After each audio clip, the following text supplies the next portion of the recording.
خلق الإنسان علمه البيان.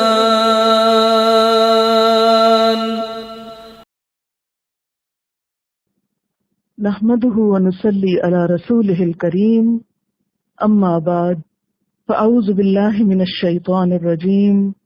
بسم الله الرحمن الرحيم. رب اشرح لي صدري ويسر لي أمري واحلل عقدة من لساني يفقهوا قولي. ترجمہ: وَإِن اور اگر اردتم ارادہ کرو تم استبدالا بدلنے کا زوجن بیوی کو مکانہ جگہ زوجن بیوی کے وآتیتم اور دے دیا تم نے احداہن ان میں سے کسی ایک کو قنطارن ڈھیروں مال فلا تو نہ تأخذوا تم لو منہ اس میں سے شیئن کچھ بھی اتأخذونہ کیا تم لوگے اس کو بہتانن الزام لگا کر بہتان لگا کر وإثما مبینا اور کھلے گناہ کے ساتھ وکیف اور کس طرح تأخذونہ تم لوگے اس کو وقد حالانکہ تحقیق افدا پہنچ چکا بعدکم تم میں سے بعض الی بعض طرف بعض کے وَأَخَذْنَا اور وہ لے چکی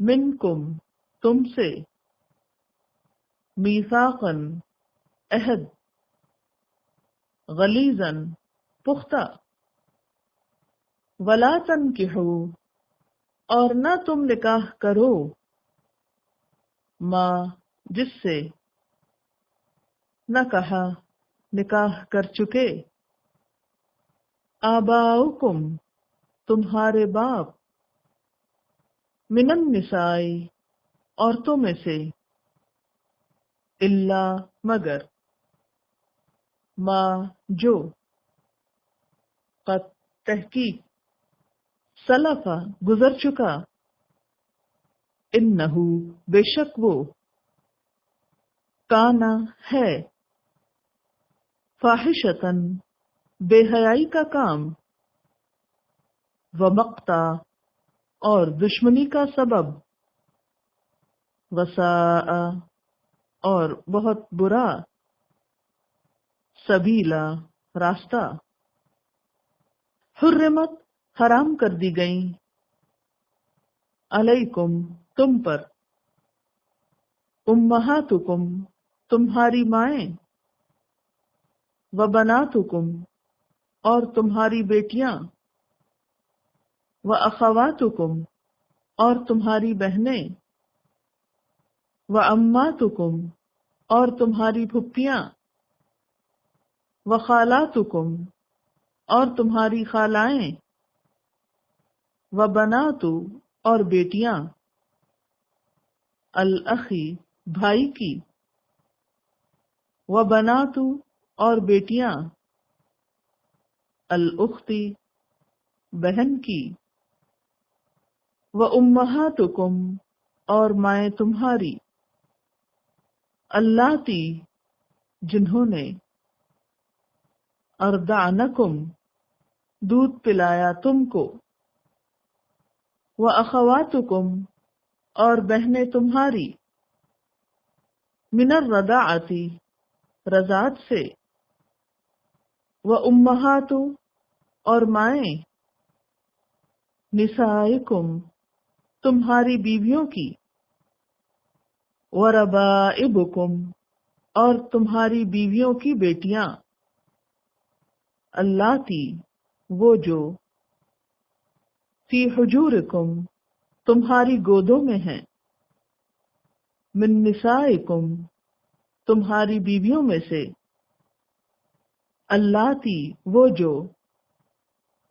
دخل تم دخول کیا تم نے، بہن ساتھ ان کے، فَإِلَّمْ پھر اگر نہیں، تکونوا دخل تم بہن تم دخول کر چکے ان پر، فلا جناح تو نہیں کوئی گناہ، علیکم تم پر، وحلائل اور بیویاں، ابنائکم تمہارے بیٹوں کی، الذین وہ جو، من اصلابکم تمہاری پشت سے ہیں، وَأَن اور یہ کہ، تجمعو تم جمع کرو، بین الاختین دو بہنوں کے درمیان، الا مگر، ما جو، قد تحقیق، سلفا گزر چکا، ان اللہ بے شک اللہ تعالی، کانا ہے، غفور الرحیم غفور الرحیم۔ تفسیر، وَإِنْ أَرَدْتُمْ اور اگر تم نے ارادہ کر لیا، استبدال زوج مکان زوج ایک بیوی کی جگہ دوسری بیوی لانے کا، یعنی پہلی کو طلاق دے کر دوسری لانے کا ارادہ کر لیا کہ نہیں ساری زندگی اس جہنم میں نہیں گزر سکتی اور اب کوئی اور ہی راستہ اختیار کرنا پڑے گا، تو ایسی صورت میں شوہروں کے لیے کیا حکم ہے؟ وَآتَيْتُمْ إِحْدَاهُنَّ قِنْطَارًا اور دے چکے تم ان میں سے ایک کو ڈھیر مال۔ قنطار ڈھیر مال کے لیے ہوتا ہے، کثیر تعداد میں۔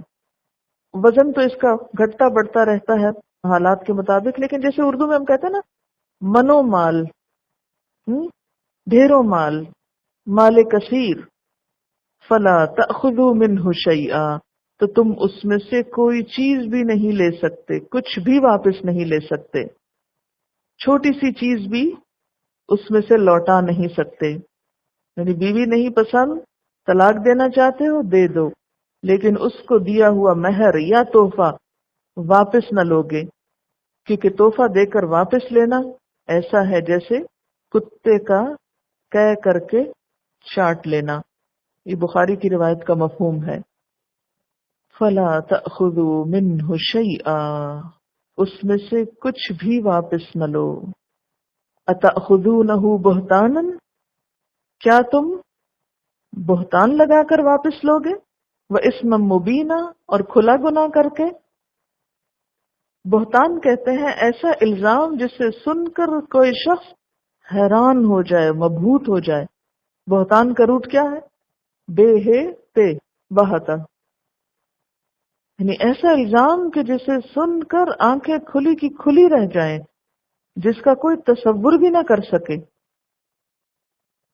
اتأخذونہ بہتانا واسما مبینا کیا تم اسے بہتان لگا کر اور سری ظلم کر کے واپس لوگے؟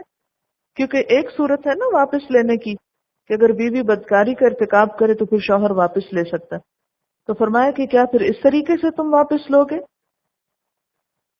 وَكَيْفَ تَأْخُذُونَهُ اور تم کس طرح لے سکتے ہو اس کو، کیسے لوگے اس کو واپس؟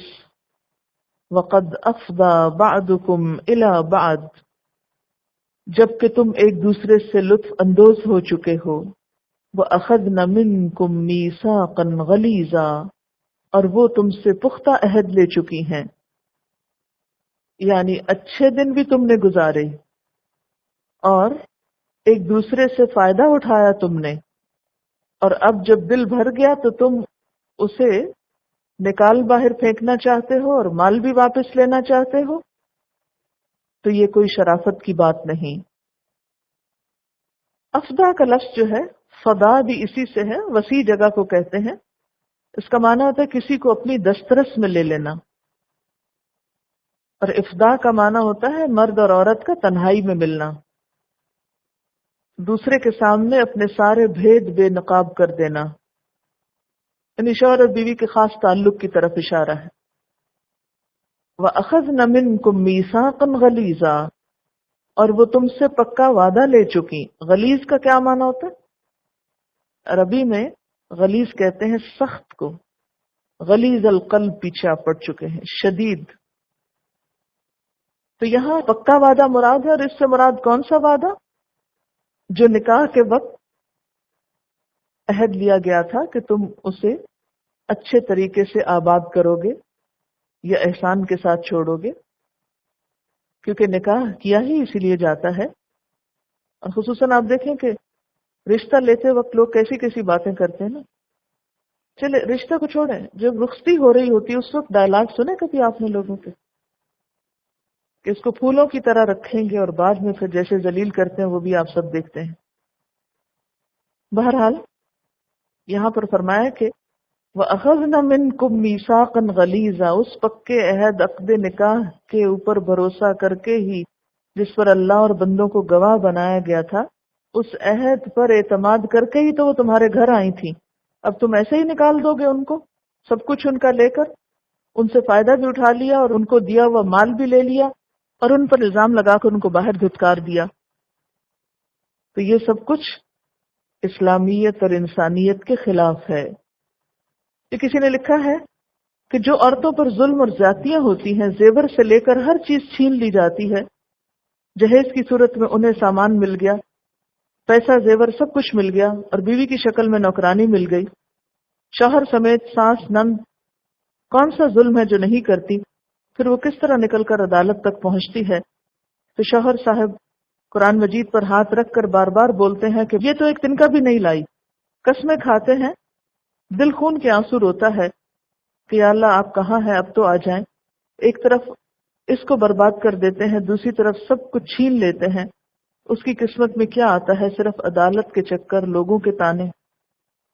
یہ واقعی ایک حقیقی صورتحال ہے جو بسا اوقات پیش آتی ہے۔ اس خرابی سے انکار نہیں کیا جا سکتا، لیکن آپ بتائیں گے کہ یہ خرابیاں کیوں ہیں ہمارے معاشرے میں؟ کیا ہمارے مردوں کی کہیں کوئی ایسی ٹریننگ ہو رہی ہے کہ جس سے انہیں یہ احساس ہو کہ قرآن پاک نے کتنی تاکید کی ہے کہ عورتوں کے زبردستی وارث مت بن بیٹھو، ان کو دیا ہوا مال واپس نہ لو، خواہ ایک ڈھیر مال ان کو دیا ہے وہ نہیں لے سکتے، عاشروہن بالمعروف۔ یہ سب حکم کس کے لیے ہیں جو آپ پڑھ رہے ہیں؟ یہ سب مردوں کے لیے ہے، اور یہ سب عورتوں کے حقوق ہیں۔ اس کے اوپر سورۃ النساء اتری ہے، ہاں؟ لیکن اس کا حل کیا ہوگا؟ آپ دیکھیں کہ بعض این جی اوز اس میں کام کر رہی ہیں، اور اس کا حل انہوں نے یہ سوچا ہے کہ عورت کو عدالت میں لے جا کر اس کو حق دلوایا جائے۔ لیکن آپ دیکھیں کہ عدالت میں جا کر چند پیسے تو شاید مل جائیں، لیکن اس ہونے والے ظلم اور تانوں اور ٹارچر کو کون سی عدالت روک سکتی؟ کیا کوئی عدالت عورت کے اوپر ہونے والے اس ایموشنل وائلنس کو کنٹرول کر سکتی ہے؟ نہیں۔ ایک تو یہ کہ ہمارا عدالتی نظام آپ سب کو معلوم ہے کہ وہاں سے کتنا انصاف ملتا ہے، سب کو معلوم، اور کتنے طویل عرصے تک یہ سب جنگیں ہوتی ہیں اور نتیجہ کچھ بھی نہیں نکلتا۔ جذباتی طور پر عورت بہت ایموشنل ہوتی، وہ یہ سب صدمہ اور یہ نیگلیجنس اور یہ ساری زیادتی ویسے ہی برداشت نہیں کر سکتی، اور عمر بھر کا روگ لگا لیتی۔ تو اس میں پھر کرنا کیا چاہیے؟ اس میں یہ ہے کہ ہمیں قرآن پاک کی اس تعلیم کی خاص طور پر تشہیر کرنی چاہیے۔ ہمارے ہاں جمعے کے خطبے اس پر ہونے چاہیے، ہمارے ہاں مردوں کے اندر جو تبلیغ ہوتی ہے اس کا ایک پراپر حصہ ہونا چاہیے اس پر، کہ جس میں ان کو بار بار اس بات کی تلقین اور تبلیغ کی جائے کہ وہ اپنے گھروں کی طرف صحیح معنوں میں توجہ دیں۔ لیکن ہم دیکھتے ہیں کہ ہمارے جو عموماً خطبے وغیرہ ہوتے ہیں، بس وہ حکمرانوں پر تو خوب تبصرہ تذکرہ ہوتا رہتا ہے، لیکن عملی زندگی کے بارے میں کہ کتنا بڑا ظلم اور زیادتی ہے کسی کا مال لینا اور اس طرح اس کو اذیت دینا، اس پر کوئی بات نہیں ہوتی۔ بسا اوقات ماں باپ بھی اپنی بیٹیوں کو بس پھینک کر خود بے خبر ہو جاتے ہیں۔ آپ کو پیچھے میں نے بتایا تھا کہ شادی کے لیے ولی کا ہونا ایک شرط ہے، وہ ولی کا ہونا کس لیے رکھا گیا؟ تاکہ پیچھے ایک بیکنگ ہو، ایک سپورٹ ہو کہ یہ بچی جو ہے یہ بیار و مددگار نہیں ہے۔ ایک تو مردوں کی فطرت میں ویسے ہی سپیریورٹی ہے، وہ فزیکلی بھی اسٹرانگ ہوتے ہیں، اور کچھ ہمارے ہاں پرورش ایسے طریقے پر ہوتی ہے کہ وہ رائی کا پہاڑ بن جاتا ہے۔ وہ جو چھوٹا سا ایک درجہ بڑھ گیا، اس کو ایک نہیں کئی درجے ان کے اندر زیادہ بڑھا دیتے ہیں۔ ہم عورتوں کو اپنے بچوں کی تربیت اس طرح کرنی ہے کہ بچپن سے ہی وہ بہن کا، ماں کا، ایسے سب رشتوں کا احترام کرنا سیکھیں۔ جن گھروں میں ماں کے ساتھ اور بہنوں کے ساتھ ادب اور احترام کی تلقین کی جاتی ہے، وہ یقینی طور پر آگے جا کر بیویوں کی بھی عزت کرتے ہیں۔ اس کے بعد مزید حقوق کی حفاظت۔ اب آئندہ آیات میں ان عورتوں کا ذکر ہو رہا ہے جن سے ایک مرد نکاح نہیں کر سکتا۔ جہاں اسلام اس بات کی اجازت دیتا ہے کہ مرد عورت کے ساتھ فطری طریقے پر اپنی جذبات کی تسکین کرے، وہاں قریب کی خواتین جن کو محرمات کہا جاتا ہے، ان کے ساتھ ایک ایسے تعلق کی تعلیم دی گئی کہ جس میں کوئی شہوت نہ ہو، جس میں کوئی بری نظر نہ ہو۔ اسی لیے اسلام نے کچھ خواتین کے ساتھ نکاح کو حرام قرار دے دیا۔ اب ان کا ذکر ہے۔ اس میں بھی دراصل عورت کے حقوق کی حفاظت کی گئی، ورنہ تو وہ اپنے باپ بھائی سے بھی محفوظ نہ ہوتی۔ لیکن اسلام نے باپ بیٹی، بھائی بہن اور دیگر کچھ رشتوں کے درمیان حرمت قائم کر کے عورت کو محفوظ کیا۔ وَلَا تَنْكِحُوا، اور نہ تم نکاح کرو، مَا نَكَحَ آبَاؤُكُمْ، جس سے تمہارے باپوں نے نکاح کیا۔ آبا کا لفظ کیوں ہے؟ کہ باپ کے علاوہ دادا بھی ہیں، اور دادا بھی ہو سکتے ہیں۔ من النساء، عورتوں میں سے، یعنی ستیلی ماں جو ہے اس کے ساتھ نکاح نہیں ہو سکتا۔ الا ما قد سلف، مگر جو پہلے ہو چکا سو ہو چکا۔ ماضی کو کریدنا، گزری ہوئی غلطیوں پر احکام صادر کرنا نئے مسائل پیدا کرتا ہے۔ گویا کیا حکم دیا جا رہا ہے؟ ماضی کو بھول کر حال اور مستقبل پہ نظر رکھو، جو تمہارے اختیار میں ہے اس کی اصلاح کرو، اور جو نہیں ہے اس پر خاموشی اختیار کرو۔ اصل میں یہ حکم اس لیے بھی دیا گیا کہ عام طور پر یہ ہوتا ہے کہ جب کوئی نیا حکم آتا ہے تو فوراً لوگ سوچتے اچھا جو وہ پہلے ہو چکا اب اس کا کیا ہوگا۔ عرب جاہلیت میں یہ ایک عام رسم تھی، ستیلی ماں سے نکاح کر لینا، یعنی باپ کی منکوحہ سے نکاح کر لینا، اس سے اولاد بھی ہوئی لوگوں کی۔ اب جب یہ حکم آیا کہ اس سے نکاح کرنا حرام ہے تو لوگوں نے سوال کیا کہ اچھا وہ جو پہلے ہو چکے اب ان بچوں کا کیا ہوگا اور ان شادیوں کا کیا ہوگا؟ کہا جو ہو چکا سو ہو چکا، ماضی کو چھوڑو، آئندہ کی سوچو۔ اور کیوں منع کیا جا رہا ہے ایسا کرنے سے؟ انہ کان فاحشۃ، کیونکہ وہ بہت بے حیائی کا کام ہے، ومقتن، اور ناپسندیدہ عمل ہے، وساء سبیلا، اور بہت برا چلن ہے۔ مقت کہتے ہیں ایسی چیز جو بغض اور دشمنی کا سبب بنے، یعنی باپ کی بیوی سے نکاح مت کرو، یہ چیز بہت ہی ناپسندیدہ ہے، اتنی بری حرکت ہے کہ جس کے کرنے والے سے تو دشمنی یا بغض رکھا ہی جانا چاہیے۔ اصل میں یہاں ماں کا احترام بھی سکھایا جا رہا ہے کہ ستیلی مائیں بھی ماؤں ہی کے مقام پر ہیں، لہذا انہیں ماں سمجھو اور انہیں وراثت کا مال مت سمجھو، زبردستی ان سے نکاح نہ کرو یا ان کے ترکے کے وارث مت بن بیٹھو۔ یہ سب کچھ انتہائی شرمناک اور قابل مذمت ہے۔ وساء سبیلا، اور بہت برا راستہ ہے۔ اسلام سے پہلے عورتوں پہ جو ظلم ہوتے تھے ان میں ایک تو یہ تھا کہ جو مال عورت کو کہیں بھی وراثت سے ملا یا اس کے میکے والوں نے اس کو دیا یا اسے کوئی ہدیہ ملا، تحفہ ملا، تو وہ جو اس کا شوہر ہوتا یا کوئی اور اس کے رشتہ دار ہوتے وہ اس سے ہتھیار لیتے، اور عموماً سسرالی مرد اس مال کو چھین لیتے. یہ اس پہ ظلم ہوتا. پھر یہ ظلم ہوتا کہ عورت اپنے حصے کے مال پر قبضہ تو کر لیتی، لیکن اسے پھر کہیں اور نکاح کرنے سے منع کر دیا جاتا، جیسے پیچھے یتیم بچیوں کے بارے میں. پھر اسی طرح بعض اوقات بیوی کا کوئی قصور نہ بھی ہوتا اور شوہر کو بیوی پسند نہیں ہوتی تو عورت پہ الزام لگا کے اس کو فارغ کر دیا جاتا، اور بسا اوقات اس سے سب مال وغیرہ جو پہلے دیا جا چکا ہوتا تو وہ واپس لے لیا جاتا. پھر اسی طرح کیا ظلم ہوتا کہ شوہر مر جاتا تو اس کی بیوہ سے اس کے بیٹے، یعنی شوہر کے دوسری ماں سے بیٹے اور دیور وغیرہ اس سے نکاح کر لیتے. ان سب چیزوں کو کیا کہا گیا؟ انہ کان فاحشۃ ومقتا وساء سبیلا. ظلم کی یہ ساری صورتیں کیا ہیں؟ بہت برا چلن ہے، بہت ہی غلط چیزیں ہیں. محرمات کی مزید تفصیل. حرمت علیکم امہاتکم، حرام کر دی گئی تم پر تمہاری مائیں. ماں میں نانی دادی بھی شامل ہیں. وبناتکم، اور تمہاری بیٹیاں، اس میں پوتی نواسی وغیرہ سب شامل ہیں، سگی ستیلی بھی. واخواتکم، اور تمہاری بہنیں. وعماتکم، اور تمہاری پھپھیاں. وخالاتکم، اور تمہاری خالائیں. وبنات الاخی، اور بھائی کی بیٹیاں. کون؟ بھتیجیاں.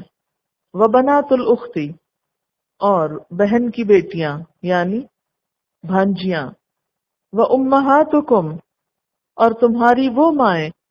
اللاتی ارضعنکم، جنہوں نے تم کو دودھ پلایا یعنی رضائی مائیں.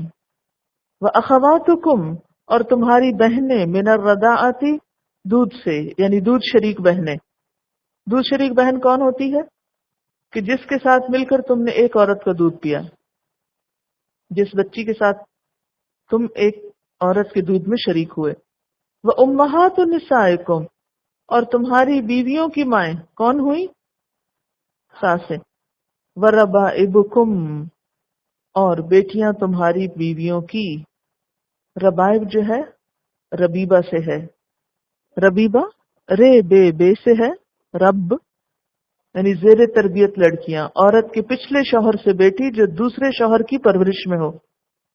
یعنی ایک عورت نے ایک جگہ شادی کی، اس سے بیٹی ہوئی، پھر اس نے وہاں سے طلاق لے لی یا وہ فوت ہو گیا، دوسری جگہ شادی کی، وہ بیٹی ساتھ لائی. اب یہ بیٹی اپنے اصلی باپ کی بجائے ایک اور مرد کی زیر تربیت ہے. ایسی بچی کو ربیبہ کہا جاتا ہے، وہ بھی حرام ہے.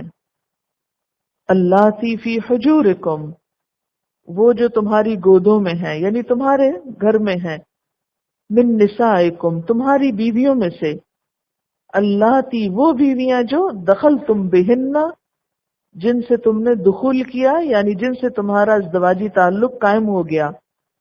فَإِن لَّمْ تَكُونُوا دَخَلْتُمْ بِهِنَّ، پھر اگر تم نے ان سے دخول نہیں کیا یعنی تمہارا ازدواجی تعلق نہیں ہوا، محض پیپر ورک ہوا، خالی زبانی نکاح ہوا. فلا جناح علیکم، تو کوئی گناہ نہیں کہ اس عورت کو چھوڑ کر اس کی بیٹی سے شادی کر لو. یعنی اگر رخصتی نہیں ہوئی، مثلا دوسرے ملک میں ہے، ٹیلی فون پر نکاح ہوا اور پھر ٹیلی فون پر ہی طلاق بھیج دی، تو ایسی صورت میں اسی عورت کی اگر کوئی دوسرے خامن سے جوان بیٹی ہے تو اس سے یہ مرد نکاح کر سکتا ہے. قانونی صورت بتائی جا رہی، کو حکم نہیں دیا جا رہا. فلا جناح علیکم، تو کوئی گناہ نہیں تم پر. کیا گناہ نہیں؟ کہ تم پھر اس بچی سے شادی کر لو جس کی ماں سے محض نکاح ہوا تھا، رخصتی نہیں ہوئی تھی. وحلائل، اور بیویاں. حلائل حلیلہ کی جمع ہوتی. حلیلہ کا لفظ حلہ یا ہلو سے ہے، جس کا معنی ہوتا ہے اترنا. بیوی بھی وہیں اترتی ہے نا جہاں شوہر اترتا ہے. اور حلہ کا مطلب رہنا بھی ہوتا ہے، قیام کرنا. تو حلیلہ جو اپنے شوہر کے ساتھ قیام کرتی، اس بنا پر بیوی کے لیے لفظ استعمال ہوتا ہے. وحلائل ابنائکم، اور بیویاں تمہارے بیٹوں کی. یہ کون ہوئی؟ بہویں. الذین، وہ بیٹے. من اصلابکم، جو تمہاری پشت سے ہوں، یعنی سگے بیٹے، وَأَن تَجْمَعُوا، اور یہ کہ تم جمع کرو، یعنی یہ بھی حرام ہے کہ تم جمع کرو کس کو؟ بین الاختین، دو بہنوں کے درمیان، یعنی دو بہنوں سے ایک وقت میں شادی کرنا بھی حرام ہے۔ بیوی کی بہن یعنی سالی سے بیوی کے ہوتے ہوئے شادی نہیں ہو سکتی۔ قرآن پاک سے تو صرف یہ پتہ چلتا ہے، لیکن حدیث سے پتہ چلتا ہے کہ خالہ اور بھانجی، پھپھی اور بھتیجی کو بھی ایک جگہ جمع نہیں کیا جا سکتا، کیونکہ اس سے بھی قطع رحمی ہوتی ہے۔ الا ما قد سلف، مگر جو پہلے ہو چکا۔ یہ پھر کیوں دہرایا گیا کہ اگر جاہلی معاشرے میں یہ سب کچھ ہو چکا تب اس دروازے کو مت کھولو، کیونکہ اس کا فائدہ کچھ نہیں۔ اگر ایسے کیسز آنے لگ جائے، وہ فلاں نے 40 سال پہلے یہ کیا تھا، اب اس کا سٹیٹس بتا دیجئے، وہ اس کی توبہ ہوگی، معافی ہوگی یا نہیں ہوگی، بس ہو چکا جو ہو چکا۔ ان اللہ کان غفور الرحیم، بے شک اللہ تعالی غفور الرحیم ہے، بخشنے والا، مہربان ہے۔ تو اس آیت سے کیا پتہ چلتا ہے کہ محرمات کتنی ہوئی اور کون کون سی ہوئی؟ نمبر 1 مائیں اور ان میں دادیاں نانیاں بھی شامل ہیں۔ نمبر 2 بیٹیاں، ان میں پوتیاں نواسیاں بھی شامل ہیں۔ نمبر 3 بہنیں، اس میں سگی، الاتی، اخیافی بہنیں سب شامل ہیں۔ نمبر 4 پھپھیاں۔ نمبر 5 خالائیں، خواہ سگی ہوں یا اخیافی یا الاتی، سب حرام ہیں۔ نمبر 6 بھتیجیاں اور ان کی بیٹیاں۔ نمبر 7 بھانجیاں اور ان کی بیٹیاں۔ نمبر 8 رضائی مائیں۔ نمبر 9 رضائی بہنیں، اور رضاعت کی روح سے وہ سب رشتے حرام ہیں جو نسب کی روح سے ہیں، کیونکہ حدیث میں واضح طور پر آتا ہے۔ پھر اسی طرح نمبر 10 ساس اور سالیاں جب تک کہ ان کی بہن نکاح میں ہو۔ نمبر 11 ستیلی بیٹیاں۔ نمبر 12 بہو جو حقیقی بیٹے کی بیوی ہو۔ متبنہ، متبنہ کون ہوتا ہے؟ لے پالک، یعنی جو اڈاپٹڈ چائلڈ ہو، اس کی بیوہ سے نکاح حرام نہیں ہوتا۔ نمبر 13 دو بہنوں کو ایک نکاح میں جمع کرنا بھی حرام ہے۔ اور پھر اگلی آیت کی روح سے وہ عورت بھی کسی سے نکاح نہیں کر سکتی جو پہلے سے کسی کی زوجیت میں ہو یا پہلے سے اس کی شادی ہو چکی ہو، یعنی اس کو طلاق نہیں ہوئی یا وہ بیوہ نہیں ہوئی، تو اس کا بھی نکاح نہیں ہو سکتا۔ اس کو میں ایک دوسری تقسیم سے آپ کو سمجھاتی ہوں۔ 7 محرمات نسب کے حوالے سے ہیں، 7 رضاعت سے، اور 4 سسرال سے۔ ٹھیک ہے؟ نسبی محرمات کون سی ہیں؟ مائیں، بیٹیاں، بہنیں، پھپھیاں، خالائیں، بھتیجی اور بھانجی، یہ نسب سے۔ رضاعت سے بھی رضائی مائیں، رضائی بیٹیاں، رضائی بہنیں، رضائی پھپھیاں، رضائی خالائیں، رضائی بھتیجی، رضائی بھانجی۔ ٹھیک ہے؟ اور سسرالی محرمات ساس، بہو، ربائب اور باپ کی منکوحہ، اور 2 سگی بہنوں کو جمع کرنا، اور پھر وہ پھپھی اور بھتیجی اور خالہ اور بھانجی، یہ پھر سسرالی اس میں آ جاتا ہے۔ یعنی اگر ایک سے شادی ہو چکی ہے تو پھر سسرالی رشتہ بنتا ہے نا اس کی بہن سے۔ اچھا، زنا سے پیدا ہونے والی بیٹی اس میں شامل ہے یا نہیں؟ اس کے بارے میں علماء کی 2 رائے ہیں۔ بعض کہتے ہیں کہ وہ بھی چونکہ اپنا ہی نطفہ ہے اس لیے اس سے نکاح حرام ہے، اور بعض کہتے ہیں چونکہ وہ وراثت میں حقدار نہیں اس لیے اس سے نکاح حرام نہیں۔ بہرحال یہ دونوں اوپینین پائے جاتے ہیں۔ یہ جو رضاعت کا مسئلہ ہے، میں اس پر 1-2 احادیث آپ کو سنا دیتی ہوں۔ حضرت ابن عباس سے روایت ہے کہ آپ صلی اللہ علیہ وسلم نے فرمایا، جو عورتیں نسب کی روح سے حرام ہیں وہ رضاعت سے بھی حرام ہو جاتی ہیں۔ عقبہ بن حارث کہتے ہیں کہ میں نے ابو احاد بن عزیز کی بیٹی سے نکاح کیا، پھر ایک عورت آئی اور کہنے لگی کہ میں نے عقبہ اور اس کی بیوی دونوں کو دودھ پلایا، یعنی یہ رضائی بہن بھائی ہیں۔ میں نے اسے کہا میں تو نہیں سمجھتا کہ تو نے مجھے دودھ پلایا ہے، نہ ہی تو نے مجھے کبھی بتایا۔ پھر کہتے ہیں کہ چونکہ ان کو شک گزرا، کہتے میں سوار ہو کر مدینہ میں آپ صلی اللہ علیہ وسلم کے پاس پہنچا اور آپ سے پوچھا کہ اب کیا کروں، تو آپ نے فرمایا اب یہ نکاح کیسے رہ سکتا ہے جبکہ ایسی بات کہہ دی گئی، چنانچہ میں نے اس عورت کو چھوڑ دیا اور دوسری جگہ نکاح کر لیا۔ اس میں آپ دیکھیں ایک عورت کی گواہی قبول کی گئی۔ حضرت عائشہ رضی اللہ تعالیٰ عنہ فرماتی ہیں کہ آپ صلی اللہ علیہ وسلم نے فرمایا رضاعت وہی معتبر ہے جو کم سنی میں بھوک بند کرے. رضاعت کا مطلب کیا ہوگا؟ بچہ دودھ پینے کی عمر میں ہو، جیسے 2 سال کے اندر، اور بھوک بند کرے، یعنی اتنا دودھ پیے کہ اس کا پیٹ بھر جائے، ایسی رضاعت ثابت ہوتی ہے. حضرت عائشہ فرماتی ہیں کہ آپ صلی اللہ علیہ وسلم نے فرمایا 1 بار یا 2 بار دودھ چوسنے سے رضاعت کی حرمت ثابت نہیں ہوتی. پتہ نا بعض اوقات اگر بچے نے 1 سپ لی یا 2 لے لی تو اس سے نہیں رضاعت ثابت ہوتی. اچھا، اور اس میں یہ بھی یاد رکھیے کہ خود ایک عورت دودھ پلائے یا فیڈر سے اس کا دودھ کسی کو پلوا دیا جائے، کیونکہ باہر کے ممالک میں عام ہوتا ہے کہ بعض اوقات ورکنگ وومن ہوتی ہیں تو اپنا دودھ نکال کر اس کو سٹور کر دیتی ہیں اور پھر بچے کو جو چائلڈ کیئرنگ سینٹرز ہوتے ہیں اس میں اسی دودھ سے فیڈ کیا جاتا ہے. تو رضاعت کس سے ثابت ہوتی ہے؟ جس سے پیٹ بھر جائے، 1-2 دفعہ کے پینے سے نہیں. وآخر دعوانا ان الحمد للہ رب العالمین. سبحانک اللہم وبحمدک اشہد ان لا الہ الا انت استغفرک واتوب الیک.